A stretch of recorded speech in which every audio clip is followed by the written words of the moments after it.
Hello, I'm glad you've joined us for WVU's Energy Express. I'm Joel Brown and I'll be your host for the next few weeks. We're going to go on an adventure. We're going to read lots of stories and great books. We're going to go in the kitchen and cook. We'll go outside and explore frogs and leaves and how things grow. We're going to build a balloon car and a helicopter and even learn the chicken dance. So get ready, get comfy, and let's go.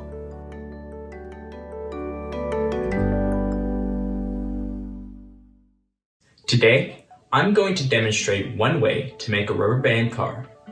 This is an activity on the 4-H STEM Lab at www.4h.org. You will need elastic rubber bands, 2 wooden skewers, some kind of plastic container, some bottle caps, or something round that you can use for the wheels. Right now I have 5 large and 1 small, and I have another small already prepared right here. And then I have my hot glue gun, or you can use super glue. And then you'll want an X-Acto knife. In this case, I'm going to be using my personal pocket knife, a nail and a coin, something to cut our wooden skewers. In this case, I'm using tin snips, and then some tape. So first, we want to choose our car's body. So for ours, again, choosing this short, stocky juice bottle. It's got nice thick plastic. We're gonna be using that. And before you start to cut anything, you're going to want to make sure you have the proper safety materials. And you're gonna want to make sure that you have a trusted adult helping you. But you're going to take your knife, placing it on our cutting surface, and you're going to cut out some holes that we're gonna put our shafts through. Once you get those 4 holes in there, we're going to start to make our rear axle. So you're going to take one of your wooden skewers. You're going to measure it out to about 1 inch out from either side. You're going to take your cutters. You're just going to snip. That looks good to me. Using our scissors or our knife, we're going to cut out 2 sections in our car's body so we'll be able to access these axles. Now, we're going to use the nail and the coin to poke a hole in our caps. I've got all of them already prepared here, so I'm just going to make this one right in the middle. Just poke all the way through. Once you've got that, you'll be able to put your skewer through. Now I'm going to use my bottle caps already prepared. So we'll take our smaller, sturdier bottle cap, push it through our axle, and we're going to take our larger wheel and put the axle through as well. All right, mine don't quite line up, but that's all right. Now, we're going to glue our assembly together. You'll want to be careful with this step because if you're using hot glue, it can get very hot. So before you do anything past this, you'll want to make sure that it cools down all the way. Now that this has cooled off, we're going to put this through the body of our car, putting it in through the back, but we're going to stop right about there because what we need to do is we need to attach our rubber band to our axle. So what we're going to be using is called a cow hitch knot. As demonstrated with this axle, we will wrap it around. Before it goes all the way around, we're going to tuck this part of our rubber band through this little hole that we made, and it will look like a Y, and that is a cow hitch knot. So we're going to be making that on our axle. Now, once we've tied our cow hitch knot, then put the axle through the other hole, and that means we can proceed to the last step of our rear axle, which is repeating what we did for this side, but putting it on this side. Now, I already have my other wheel assembly prepared. I have my smaller glued to my larger wheel, so I'm just going to go ahead and put this on, and then I can glue this inside here, and I can glue my outsides as well. And that is our rear axle. We're going to do a similar process for our front axle here.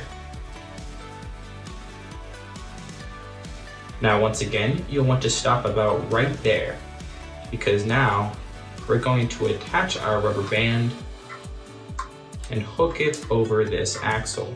Now you'll want to make sure that your rubber band is pretty taut. Now you're not going to want it too tight or otherwise your axles are going to be bending inward, but you don't want it to be flopping around too much. Ours seems to be pretty good right now, so I'll go ahead and put it through. If yours was a little floppy, you can go ahead and tie some knots in there and that will tension that right up. Once we get our axle through there, we can once again put our last wheel on and we can go ahead and glue it on either side. So now that we've finished our axles, we're not quite done yet. What we're going to want to do is we're going to take some smaller rubber bands and we're going to put them around our wheels. This is going to give us a little bit of extra traction. So to power the car, you'll turn the back wheels so that the rubber band will spin around the axle. However, my rubber band is not as quiet as it should be because I've got a lot of slack right here. So what I'll do is I'll just pop one of these wheels off. I can go ahead and back my axle out part of the way, and now I have free access to work on my rubber band. So we'll go ahead and pull it taut and we'll do what's called an overhand knot. Now that I've got that situated, whenever I turn my back axle, I should be able to spin the rubber band around it. So whenever I let go, it'll move my axle. So now, let's see how far this can go. In 3, 2, 1. Oh, so close. All right, that was nowhere near perfect, but my work isn't done quite yet. I have a lot more I can do with this, and I'm sure this can go really far if I fix it up. Now, where does the power come to run this car? Whenever you stretch an elastic rubber band, you're creating potential energy. Lots of different objects can have potential energy, like a wrecking ball ready to fall. With the rubber band cars, the rubber used is made up of long chains of what's called a polymer that in their natural state are wrinkled. But when you wind up the rubber bands to power the car, you're forcing the polymer chains to straighten out, which causes elastic potential energy. When you release the car, the polymer chains are turned back to their wrinkled state. This releases the rubber band's potential energy, converting it into kinetic energy that powers your car. Kinetic energy is the energy of motion. Any moving object is using kinetic energy. I've learned a lot with this prototype, and I know with each revision I will learn something new. For more information about Milan STEM Care, go to extension.wvu.edu and follow this link. A design challenge like this is a wonderful way that you can apply growth mindset to problem solving. If you're making this at home, you may have not done it quite right the first time. That's okay. It's honestly embarrassing how many times I had to redo this whole video because I messed up. And that's okay. That's how you learn. If you ever feel really frustrated that you're not getting this or something else that you're working on at home and you just can't get it, that's okay. As long as you're trying and you're putting forth an effort and you're failing, eventually you'll get it right because you're learning.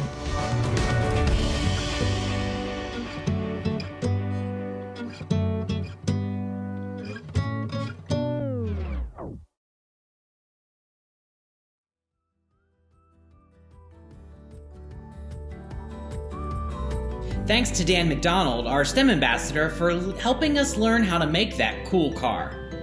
Now we're going to move from the racetrack to the farm. I think I hear old McDonald, no relation to Dan, calling our names.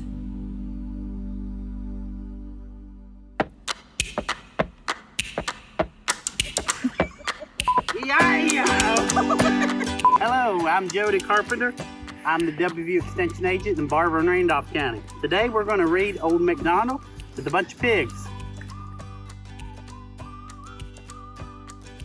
Old MacDonald had a farm, E-I-E-I-O, and on his farm he had a dog, E-I-E-I-O, with a woof woof here and a woof woof there, here woof there, woof everywhere, woof woof. Old MacDonald had a farm, E-I-E-I-O.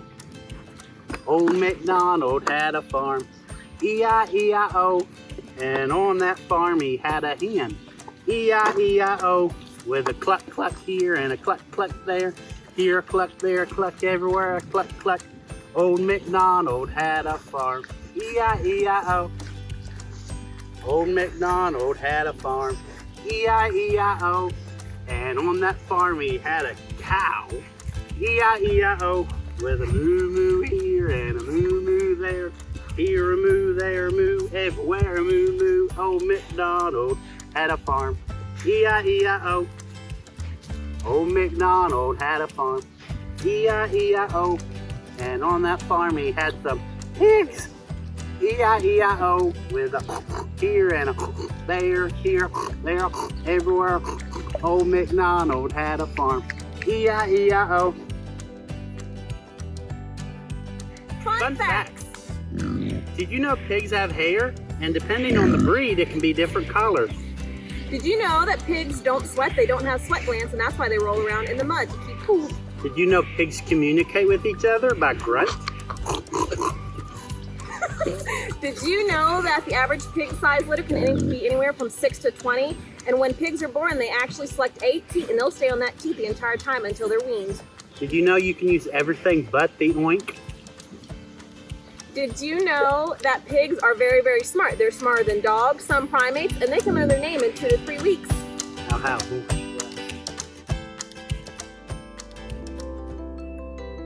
Let's visit Farmer John at his farm in Wetzel County and see who we might meet there.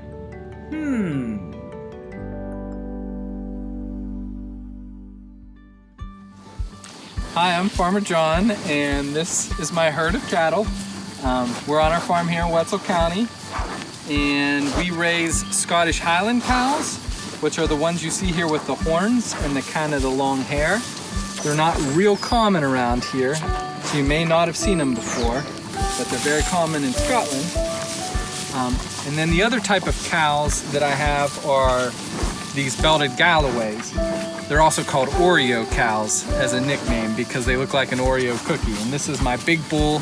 His name's Diego, and he is a belted Galloway. And then I have some calves that are half Highland and half belted Galloway.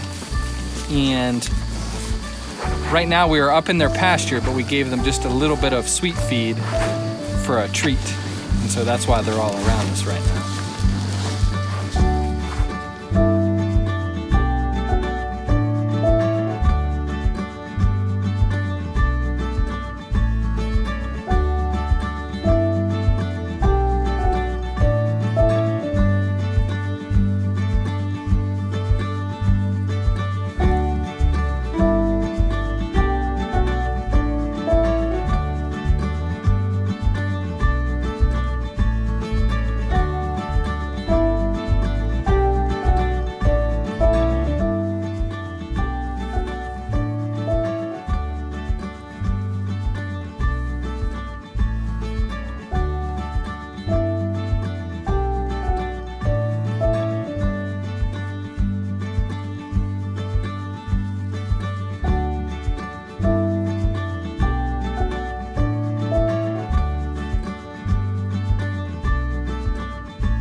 What's in the big red barn? Tasha's here to read us a fun story. Are you ready? Hey there, I'm Tasha Harris. I'm the WVU Extension Agent in Upshur County, and today we're going to read Big Red Barn by Margaret Wise Brown and pictures by Felicia Bond. By the big red barn in the great green field, there was a pink pig who was learning to squeal. There was a great big horse and a very little horse. And on every barn is a weather vane, of course, and a golden flying horse. There was a big pile of hay and a little pile of hay, and that is where the children play. But in this story, the children are away, only the animals are here today. The sheep and the donkey, the geese and the goats, were making funny noises down in their throats. An old scarecrow was leaning on his hoe, and a field mouse was born in a field of corn. Cock-a-doodle-doo! In the barn there was a rooster and a pigeon too, and a big white hen standing on one leg, and under the hen was a quiet egg. There was a bantam rooster and a little bantam hen with a big clutch of eggs. Count them, there are 10. Cock-a-doodle-doo, moo-moo. There was a big brown cow and a little brown cow. There was an old black cat, meow-meow, and a tiger tomcat, yow-yow. There was a big red dog, Bow Wow, with some little puppies, all round and warm. And they all lived together in the big red barn. And they played all day in the grass and in the hay. When the sun went down in the great green field, the big cow lowed, the little pig squealed, the horses stomped in the sweet warm hay, and the little donkey gave one last bay. The hens were sleeping on their nest, even the roosters took a rest. The little black bats flew away out of the barn at the end of the day. And they were there all night long, sound asleep, in the big red barn.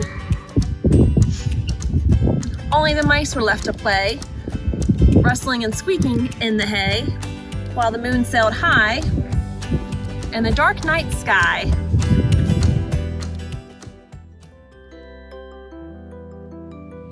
Now it's time to wrap up today's episode by learning about vertical farms. Let's go!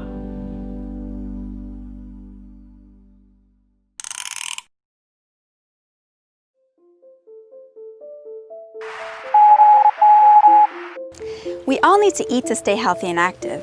Most of us get our food from the grocery store. But where does all that food come from? All the food we eat comes from farms all over the world, like this one. But did you know that one person needs 1 acre of farmland to grow all the food they need in a year? That's about half a soccer field per person. It might not seem like that much space, but how many people are in your family? What about in your school or city? All that land really starts to add up. By the time you grow up, experts predict that there'll be over 9 billion people in the world. There's no way that we'll be able to feed all the people in the world with the amount of available farmland we have now. Some engineers are getting creative with the way that they're using space for farming. Instead of spreading out, we can grow up. To learn more, I decided to speak to some engineers who are experts at designing technologies to help plants grow in new and exciting ways. Caleb Harper and Camille Richmond are part of the City Farm Research Group at the Massachusetts Institute of Technology. Their research is focused on engineering methods for growing food in areas like cities, where space on the ground is already limited. So what is City Farm and what are you doing here? A big problem, especially in cities, is that people don't have access to fresh fruits and vegetables. So that's part of the problem that we've identified, growing in cities and also giving more people access to nutritious food. So what we're looking at is how can we put a lot of food inside of a city where a lot of people are eating food, obviously, and how can we use a very small footprint to do that? So by very small footprint, you mean a lot less space is taken up? Exactly. So we're using a certain footprint and only staying within those lines by building only upwards and not outwards. I think you could think of it as there's two-dimensional farming, right? And that takes a lot of land. And we're going to need all of that land that we have, and we're using a lot of it already. And then there's three-dimensional farming, which is what we're starting to explore now. Engineers like Caleb and Camille are just beginning to discover ways that three-dimensional farming might help solve our food problem. One idea is to stack many floors of crops into a tall building called a vertical farm. City farm is a segment of what we think would be a vertical farm on the facade of a skyscraper in a city. We've been investigating how we can deliver fresh food and get this kind of technology closer into the heart of cities. So the goal is to get food to be grown in places where otherwise it wouldn't be possible because of lack of water, air, and light? Yeah, definitely. And then also where people live. So, to avoid growing it 3,000 miles away and sending it to where people live, why can't we just grow and eat in the same place? I think it's interesting for us, this could be a community garden. So we've been investigating that at the scale of like a shipping container. Could you bring these things in and have a few people operate them for the benefit of the community? In vertical farms, plants are grown indoors, so they can't get the water, air, and light they need as they naturally would outdoors in a traditional farm. To solve this problem, agricultural engineers like Caleb and Camille use a tool called the engineering design process. First, they identified the problem that needs to be solved. People need a way to grow more food in less space. Next, they investigated what plants need to grow and imagined and planned different technologies they could use to keep plants growing indoors. Caleb took me into the city farm to show me the foods they were growing and the technologies they had engineered. I was amazed by the sights and smells of all the fresh vegetables. It was almost like I was standing outside in a field. Well, this is what you need to think about when you're about vertical farming. You have a plant, and it has a certain size above ground, and it has a certain size below ground. So when you're stacking them up, you need to give a little distance so that there's some light in there that you can supply, right? If you think about this plant, if it was planted in the ground, that's about how much space it would take. And that's never going to change, really. But now you look at our system, and for 1 square foot to 2 square feet to 3 square feet to 4. Now we get to 4 plants in the exact same place we used to be able to do 1. So that's the real biggest benefit of vertical farming. Inside of here, we create a whole climate. And it's that climate that helps plants grow. So that's things like light, air, and water. Plants absorb the light, air, and water from their environment and use a process called photosynthesis to make their own food. Since the plants in City Farm are grown indoors, it's up to the engineers to provide the right amounts of these ingredients for the plants to be healthy. Here, this is a pump. So that pump is taking the water from here that already has all the minerals and is already oxygenated and ready for the plants. And these black tubes transport it into here. So if I lift one of these up, do you see how there's a little ripple coming right there? You feel the water coming down? I do. So that side is the water input, right? And this side, you see that black standpipe? That's keeping the water at a constant level. So it's always filling, it's always moving, and it's always draining. So that water also goes up these black tubes all the way to each different layer. So on every side you'll have an input, and on every side you'll have an output. All this motion in the water keeps the plants really active and healthy. And so inside of this air, we're controlling the humidity. So how much water is in the air? That's really important for the plants to be able to transpire and to be able to grow. One of the main ingredients for growing plants is light. Caleb and his team are constantly testing different types of light to see what the plants react to best. So if you look in these 6 different bays here, if you look at kind of the light color that's coming off of this one, it's a little bit more of a white light. The plants look a little bit greener. If you look into this one, it's a little bit of a more pure, just red and blue. And then up here, we're doing a study that has natural light and LED light, more of it. So everything here is an experiment. Everything in here is an experiment at all times. In here, I described we have the climate that we're creating. We have a lot of sensors in here. So this is like a little computer. So it's taking measurements. Wow. So every 8 seconds on the water, and then that one over there is collecting every 8 seconds on things like CO2, temperature, humidity, all of the air qualities that we're looking for. So what we're doing is we're studying that data. So what we're creating is called a plant recipe. right? And that recipe is all of those variables together, and that's what's produced this healthy plant that's sitting in front of us.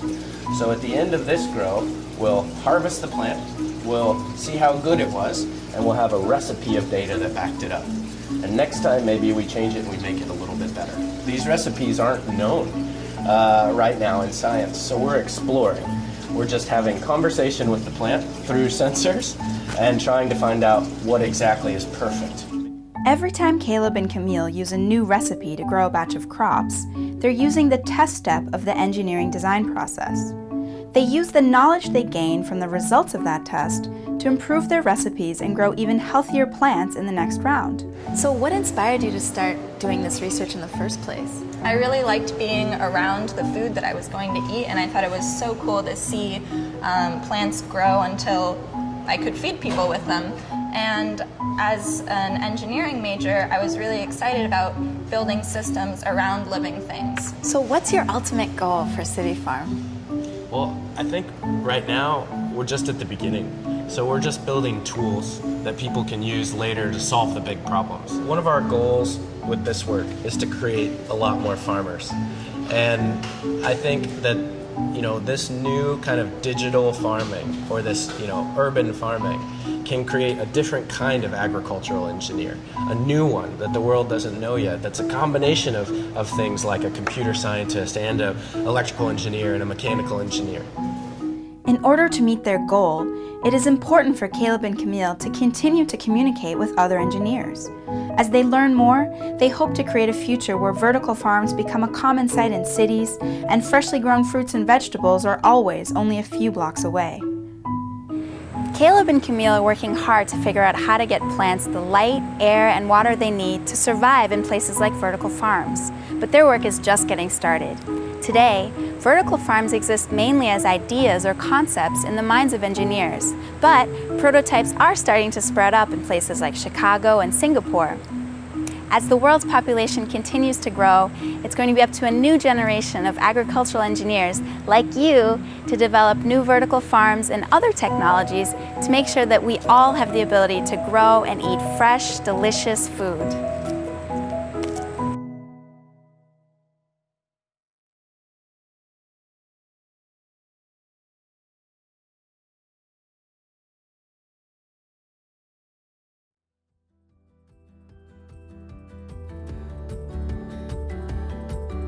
What a fun episode. We hope you enjoyed the Big Red Barn, sang along with Old McDonald Had a Farm, and learned more about pigs. Did you know that pigs don't sweat? I had no idea. No wonder they love the cool mud. How much fun was it to see Farmer John and meet his Scottish Highland cows and other animals? And we had a chance to learn about how some farms grow up and not out, like in vertical farming. Okay. Who's ready to make their rubber band car? I'm gonna find all the materials here in my home and I'll make my own. I'll race you. Thanks for tuning in to today's episode. We'll see you again real soon. Have a great day.